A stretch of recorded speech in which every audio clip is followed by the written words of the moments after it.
Hello बच्चों, कैसे हैं आप सभी। उम्मीद करते हैं कि आप सभी ठीक होंगे। और आज हम आप लोगों के बीच जो बताने जा रहे हैं बहुत ही इंटरेस्टिंग टॉपिक है, जो आप देख पा रहे होंगे। वो है क्या, मेरा सेल यानी इसी को हम लोग क्या बोलते हैं, कोशिका।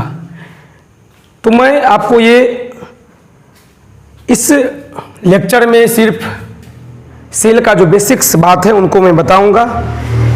तो सबसे पहले हम लोग देखते हैं कि सेल कहते किसको हैं। तो जीवन की संरचनात्मक, क्रियात्मक तथा आनुवांशिक इकाई को सेल कहते हैं, यानी कोशिका कहते हैं। कहने का मतलब ये है कि यह शरीर का जो निर्माण हुआ है और शरीर जो काम कर रहा है जिस आधार पे, इसका एकमात्र आधार है मेरा क्या, वो है कोशिका यानी सेल। और इसमें एक वर्ड और जोड़ा गया है, आनुवांशिक इकाई। इनका मतलब ये होता है कि सेल के द्वारा ही जो आनुवांशिक गुण होते हैं, जो हमारे गार्जियन माता पिता से जो गुण बच्चे में आते हैं, संतान में आते हैं, वो भी किनके द्वारा आता है, सेल के द्वारा। इसीलिए ये डिफिनेशन जो मैं आप लोगों के बीच लिखा हो, जीवन की संरचनात्मक, क्रियात्मक तथा आनुवांशिक इकाई को सेल कहते हैं। तो समझते हैं, सबसे पहले किसी भी इलाका की बात किया जाए तो उनमें एक परिवार होता है। परिवार क्या, जैसे किसी का माता पिता है, दो बच्चे हैं, तो उनमें एक गार्जियन होते हैं और उस दो बच्चे, माता पिता, दादा दादी वगैरह मिलकर एक परिवार का निर्माण करता है। इस तरह से कई परिवार मिलकर के एक वार्ड, हम लोग बोलते हैं, वार्ड का निर्माण करता है। और कई वार्ड मिलने से एक पंचायत का निर्माण होता है और कई पंचायत से एक प्रखंड का निर्माण होता है और कई प्रखंड मिलकर के एक जिला बनाता है। इस तरह से जिस प्रकार हम लोग घर बनाते हैं तो सबसे पहले ईंट का प्रबंध करते हैं और ईंट से हमको खड़ा करना होता है क्या, दीवार। जब हम लोग मेन रूप से चार दीवार खड़ा कर लेते हैं तो एक रूम बन जाता है जिसको कमरा बोलते हैं। और कई कमरा से एक फ्लैट का निर्माण होता है, यानी कि ये कह सकते हैं कि एक दो तीन ऐसे रूम, किचन, हॉल वगैरह वगैरह मिलकर के एक फ्लैट बनता है। और कई फ्लैट या एक फ्लैट से किसका निर्माण होता है, एक घर का। तो इसमें सबसे छोटा जो मेरा यूनिट है वो क्या है, ईंट है। और इसमें सबसे छोटा यूनिट क्या है, मेरा परिवार है। उसी प्रकार हमारे शरीर में बहुत सारे अंग हैं और जैसे कि बहुत सारे अंग एक जैसा काम को संपादित करते हैं तो उसको हम लोग अंग तंत्र बोलते हैं। तो इनमें बेसिक से जो हमको चलना पड़ेगा, एक स्टेप बाय स्टेप चलना पड़ेगा, वो है सबसे पहले क्या है, कोशिका। और कई कोशिका से एक उत्तक का निर्माण होता है। इस प्रकार उत्तक से क्या निर्माण होता है, अंग का निर्माण होता है। और अंग से अंगतंत्र और अंगतंत्र मिलकर के शरीर का निर्माण करता है।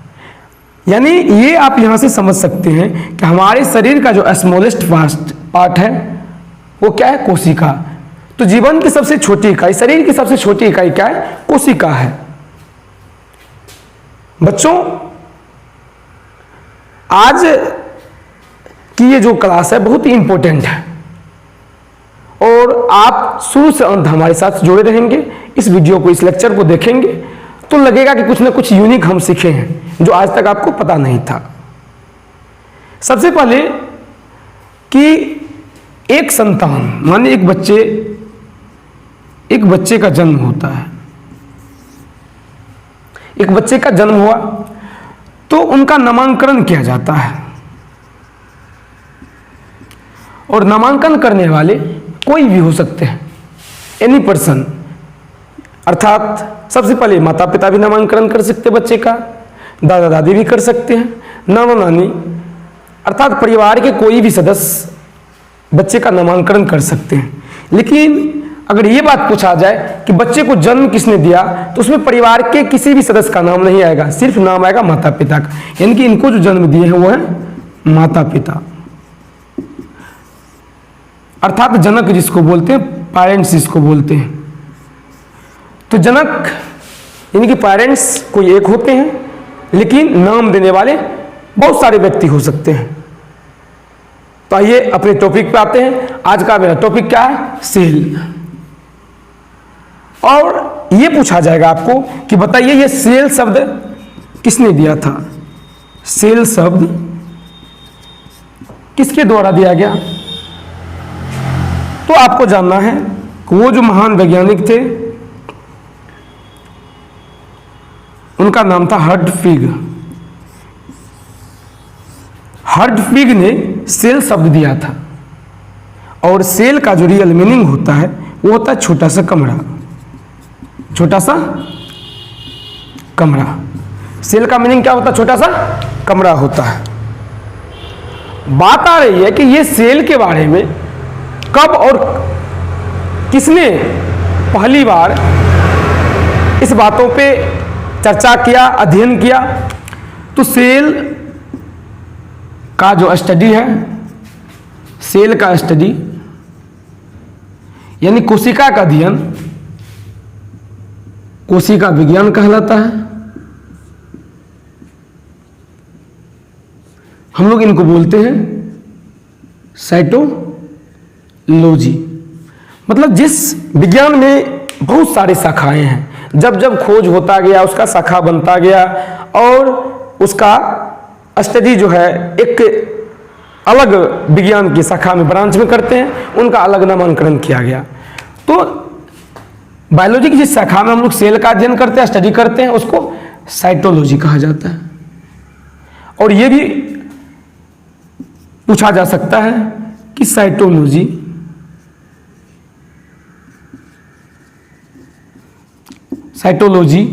का जनक यानी कोशिका विज्ञान का जनक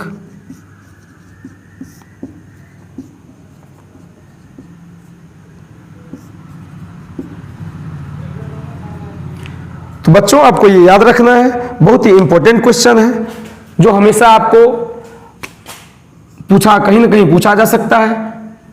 तो साइटोलॉजी का जनक कौन है? Robert Hooke. चलिए रॉबर्ट हुक की बात किए तो सबसे पहले मैं इनके बारे में चर्चा कर लूं। रॉबर्ट हुक वो वैज्ञानिक हैं जिन्होंने सर्वप्रथम कोशिका को देखा। ओक नामक वृक्ष को रॉबर्ट हुक देख रहा था। उस समय क्या हुआ, इसके छाल में, किसके छाल में? ओक नामक वृक्ष के छाल में। इसी को हम लोग कॉर्क बोलते हैं। इन्होंने एक छोटी सी सूक्ष्म संरचनाएं को देखा और उसे ही ये सेलुला नाम दिया। यानी कि ओक छाल में रॉबर्ट हुक एक सूक्ष्म इकाई को देखा जिसे क्या कहा? सेलुला। सेलुला का मतलब होता है कोसा। तो सर इसको श्रेय दिया गया कि सर्वप्रथम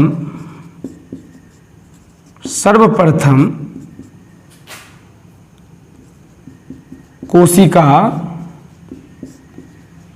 का खोज कौन किया? तो रॉबर्ट हुक।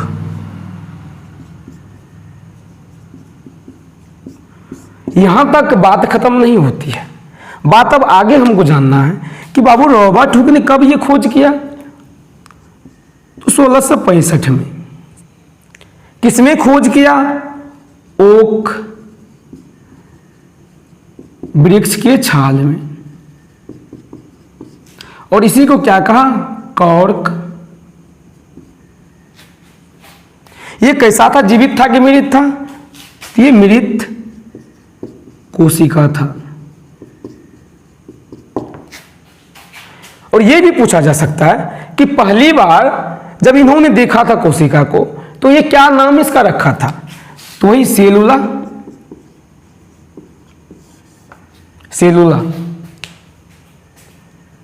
तो बाद में इन्होंने ही इस नाम को मॉडिफाई किया, छोटा किया। सेल शब्द तो पहले से दिया हुआ था, इसका मतलब नहीं था कि क्या कि आने वाले समय में सेल एक चैप्टर होगा बायोलॉजी का, बहुत बड़ा मान्य रखेगा बायोलॉजी में। सेल शब्द देने वाले व्यक्ति थे हर्टफिग। लेकिन ये सेल कहाँ क्या है नहीं है इसके बारे में इन्होंने कुछ भी नहीं बताया था, सिर्फ इन्होंने ये शब्द ढूंढ निकाला था। लेकिन इसी शब्द का यूज किया बाद में कौन? Robert Hooke. और रॉबर्ट हुक सेलुला से नाम को छोटा करके सेल बना दिया। तो बात आती है कि रॉबर्ट हुक यही नहीं खत्म किया अपने अध्ययन को, ये और लंबा ले गए। इतना अध्ययन किए कि एक बुक लिख दिया कोशिका के संबंध में, जिनका नाम है माइक्रोग्राफिया। माइक्रोग्राफिया यानी कि रॉबर्ट हुक के द्वारा जो सेल संबंधित बुक लिखा गया तो उसका नाम क्या था? माइक्रोग्राफिया। ये बहुत ही इंपॉर्टेंट क्वेश्चन है। अर्थात मैं जितनी बात आपको बता रहा हूं, ये सारे जानकारी, सारे कॉन्सेप्ट आपके काम का है, और इतना सारा डाटा एक जगह कहीं भी आपको कलेक्ट नहीं मिलेगा। चलिए और सारी बात है उन पे भी मैं चर्चा करता हूं।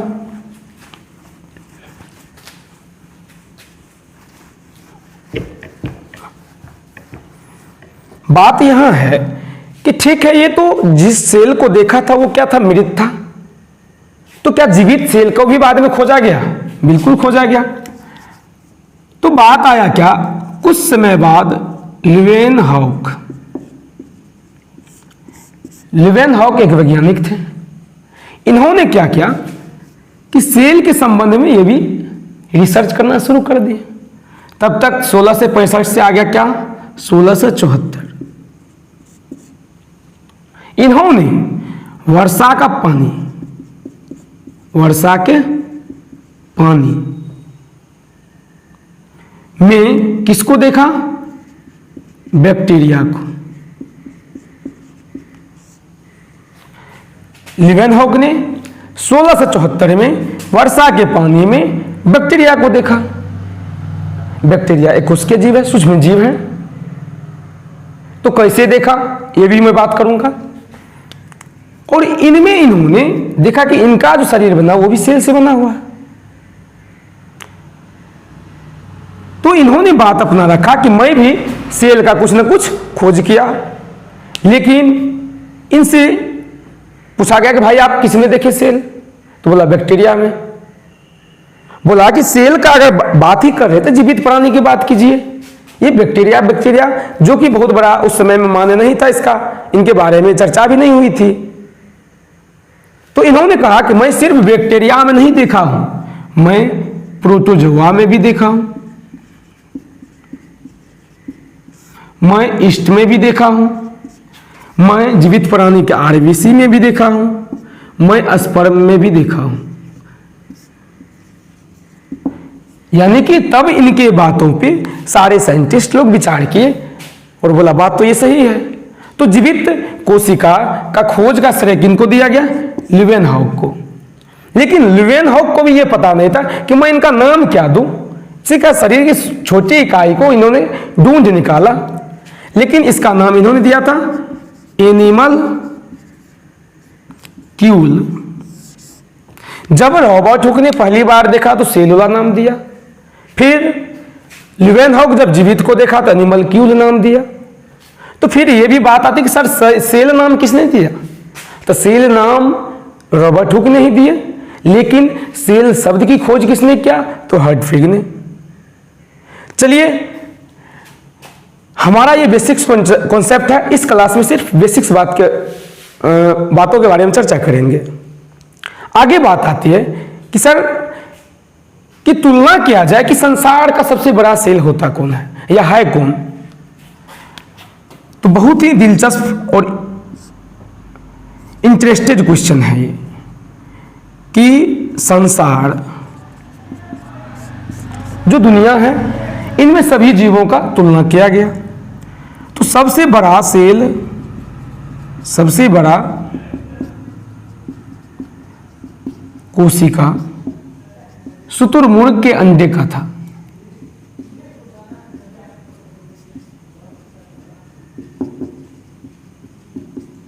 शुतुरमुर्ग का अंडा का था। ये बहुत भारी भी होता है। यानी ये कहा जाए कि संसार का सबसे भारी और बड़ा सेल का बात किया जाए तो शुतुरमुर्ग का अंडा है।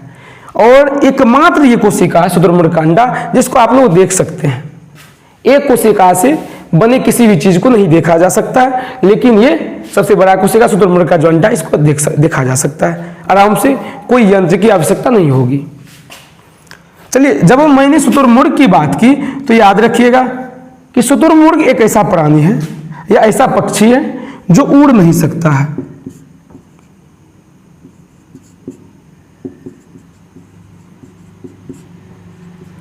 शुतुरमुर्ग क्या है? एक पक्षी है, जो कि पक्षी सभी उड़ते हैं, ये उड़ान विहीन पक्षी होते हैं, यानी उड़ नहीं पाते हैं। दूसरी बात, जैसे अपना लोग का देखिए कि जितना बड़ा ये सिर है, सिर जिसको हेड बोलते हैं, सर बोलते हैं, इनसे छोटा है आंख। लेकिन शुतुरमुर्ग एक ऐसा प्राणी है, ऐसा पक्षी है कि जिनका आंख क्या होता है, ये सिर से बड़ा होता है। तो सिर से बड़ा क्या होता है? बड़ा आंख होता है। किसका? शुतुरमुर्ग का। अगला बात है कि सबसे छोटा का, संसार का सबसे छोटा कोशिका,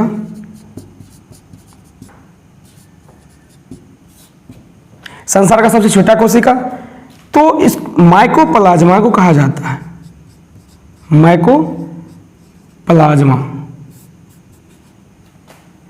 संसार का सबसे छोटा कोशिका कौन है? माइकोप्लाज्मा। तो बहुत सारे बुक में इन्हीं को पीपीएलओ कहा जाता है, और रियल में इन्हीं को पीपीएलओ कहा भी जाता है। तो माइकोप्लाज्मा से भी मैं आपको दो ऑब्जेक्टिव बताऊंगा। माइकोप्लाज्मा एक ऐसे जीव हैं जो बिना ऑक्सीजन के जिंदा रह सकते हैं। माइकोप्लाज्मा बिना ऑक्सीजन के जिंदा रह सकते हैं, बिना O2 के जिंदा रह सकते हैं।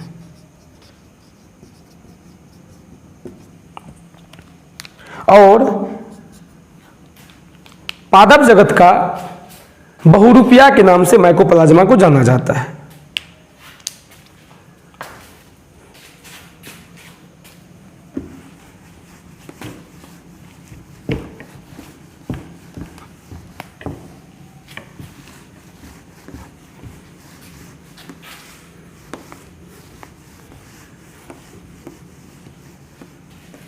चलिए, माइकोप्लाज्मा को संसार का बहुरूपिया कहा जाता है, यानी ये अपना रूप बदलते रहता है।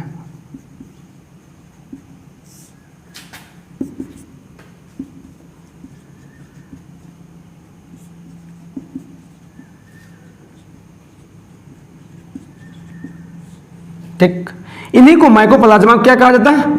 पीपीएलओ। तो पीपीएलओ का जो पूरा नाम है वो है प्ल्यूरो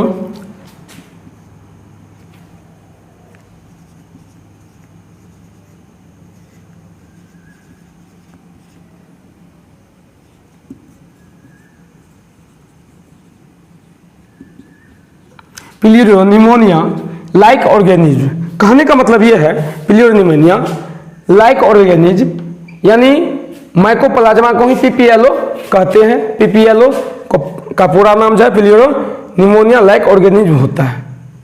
ये बिना ऑक्सीजन के जिंदा रहने वाले एकमात्र जीव हैं। अगला जो बात है, अब हम लोग बात करेंगे किसका? मानव का, यानी मनुष्य का। तो मनुष्य में सबसे बड़ा, सबसे लंबा, सबसे छोटा कोशिका का बराबर क्वेश्चन पूछा जाता है कि मानव में, मनुष्य में सबसे बड़ा कोशिका कौन है? तो ये है आपका अंडाणु, जिसको अब हम बोलते हैं। सबसे लंबा की बात किया जाए तो तंत्रिका कोशिका है।